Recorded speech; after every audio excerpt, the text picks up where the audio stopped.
Vamos então ao nosso questionário da lição 4, a providência divina na fidelidade humana.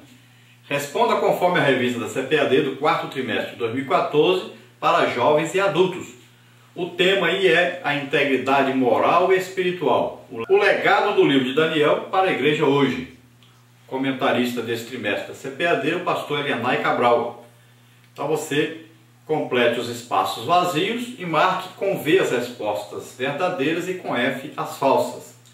Lembrando que lá no site você encontra as frases para serem completadas e as respostas verdadeiras e falsas. Aqui nos nossos vídeos nós trazemos apenas as respostas verdadeiras e as frases já completadas. Então primeiro aí, para completar dentro do texto áureo: eis que o nosso Deus, a quem nós servimos, é que nos pode livrar. Ele nos livrará do forno de fogo ardente e da tua mão, ó Rei. Daniel 3,17. Dentro da verdade prática, a segunda pergunta aí para completar: se formos fiéis, a providência divina jamais faltará. Dentro da parte 1, a tentativa de se instituir uma religião mundial. Pergunta número 3. Embriagado pelo poder e pelo fulgor de sua própria glória, o rei caldeu chegou ao ápice da presunção, não se contentando em ser apenas a cabeça de ouro da grande estátua do seu primeiro sonho. O que fez ele? Então Nabucodonosor perdeu o bom senso e construiu uma enorme estátua de ouro maciço. Também ordenou que os representantes das nações, súditos seus, se ajoelhassem e adorassem a estátua que o representava. A grande estátua de Nabucodonosor remete-nos a uma outra estátua que será erguida pelo último império mundial gentílico, profetizado como o reino do anticristo, que aparecerá no tempo do fim, como está em Apocalipse 13, 14 e 15. Pergunta número 4. Quais as diferenças entre a estátua do capítulo 2 e a do capítulo 3 de Daniel? Então a estátua do capítulo 2 era simbólica e apareceu no sonho de Nabucodonosor. A estátua do capítulo 3 era literal, construída por ordem do rei caldeu. A estátua erigida tinha a forma de um obelisco que revelava, segundo se supõe, a intenção vaidosa de Nabucodonosor em autodeificar-se. Daniel 4,30. Pergunta número 5. Quais os objetivos de Nabucodonosor para a inauguração da estátua de ouro? Então, com o coração engrandecido, Nabucodonosor desejou ser adorado como Deus. Não lhe bastou a revelação de que o único Deus verdadeiro triunfaria na história. Ele preferiu exaltar a si mesmo e aos seus deuses. O objetivo era escravizar todos os seus súditos e obrigá-los a servirem as divindades caldeias. Ele queria uma religião totalitária em que as pessoas obedecem não pela lealdade, mas pela força bruta. Parte número 2, o desafio à idolatria.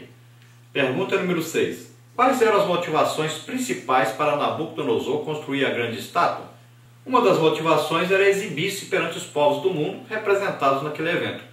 As dimensões e a magnitude da estátua eram impressionantes. Aproximadamente 27 metros de altura por 6 de largura. A soberba, arrogância e insolência do rei não tinham limites. A Bíblia diz que a soberba precede a ruína. Provérbios 16, 18. A segunda motivação de Nabucodonosor era o anelo de ser adorado como divindade pelos seus súditos.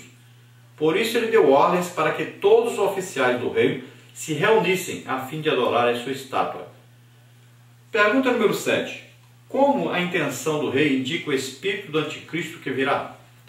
A intenção de Nabucodonosor prenunciava o espírito do anticristo que levantará a imagem da besta para ser adorada no tempo do fim.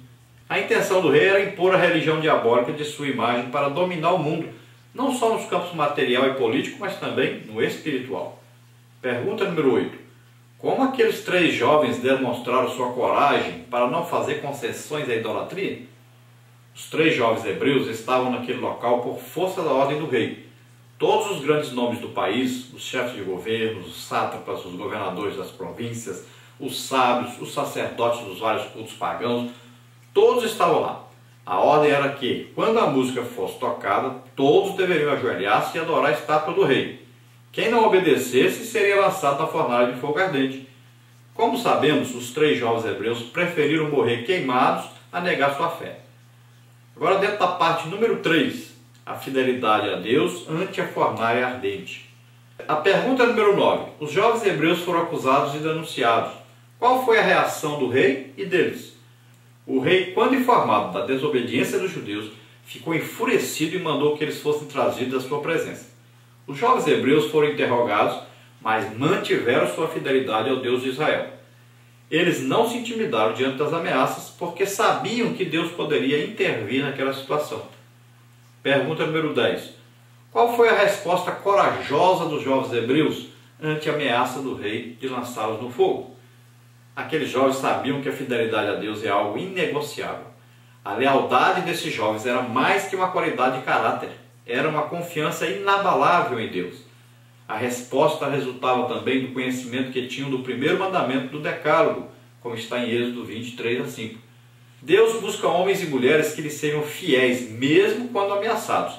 Por isso mesmo, inquiridos pelo rei caldeu, Ananias, Misael e Azarias não se intimidaram e mantiveram sua posição, como está em Daniel 3:16-18. Pergunta número 11, que é para completar. Ao perguntar-lhes, quem é o Deus que vos poderá livrar das minhas mãos? Nabucodonosor afrontou os jovens em sua fé. Qual a reação daqueles 3 jovens à intimidação de Nabucodonosor? Complete então. Eles não tiveram dúvida de que valia a pena permanecer fiéis ao Todo-Poderoso. Então, sem temor e com grande fé, responderam ao rei: eis que o nosso Deus, a quem nós servimos, é que nos pode livrar. Ele nos livrará do forno de fogo ardente e da tua mão, ó rei. E se não, fica sabendo, rei, que não serviremos a teus deuses, nem adoraremos a estátua de ouro que levantaste.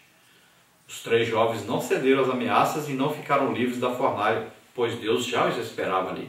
A companhia do 4º homem visto pelo rei dentro da fornalha foi suficiente para que eles saíssem ilesos e sem um único fio de cabelo queimado.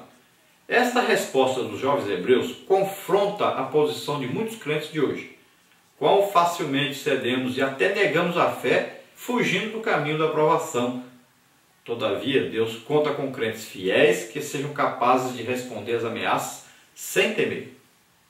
Agora, dentro da conclusão, pergunta número 12, para completar.